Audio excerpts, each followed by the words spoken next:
Siapa yang mengasihi istrinya, mengasihi dirinya sendiri.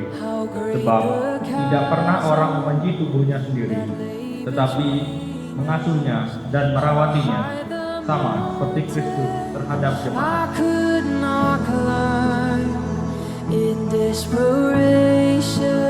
Ketika Yesus melihat orang banyak itu, naiklah ia ke atas bukit, dan setelah ia duduk, datanglah murid-muridnya kepadanya.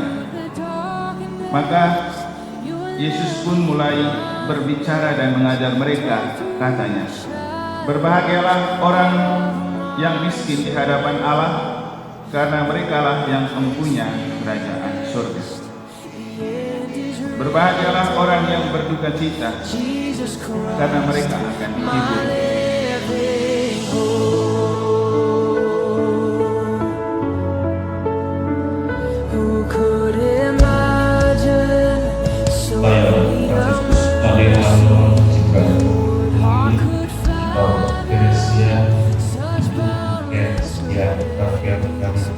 Menjadi istri. Saya berjanji untuk setia dan memberikan diri padamu dalam tubuh malam sehat maupun sakit. Saya, Teresia diberikan setia Alkitab, memilih engkau, Franciscus, sebagai karyawan menjadi suami saya. Saya berjanji untuk setia mengabdikan diri kepadamu dalam anggun dan malam, dalam kesehatan dan sakit. Saya mau mengasihi dan merawat.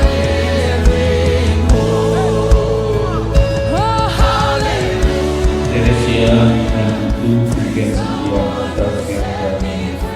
Terimalah cincin ini sebagai lambang kecintaan dan kesetiaan. Bunda dan Amin.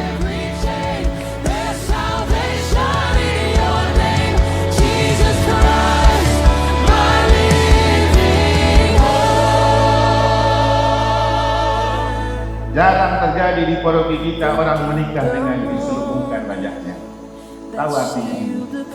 Ini namanya pernikahan suci. Karena mereka menikah dulu baru kawin.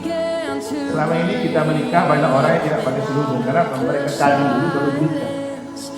Semoga Tuhan memperteguh janji yang sudah kalian nyatakan di hadapan gereja dan berkenan melimpahkan berkat yang kepada kalian berdua dalam nama Bapa dan Putra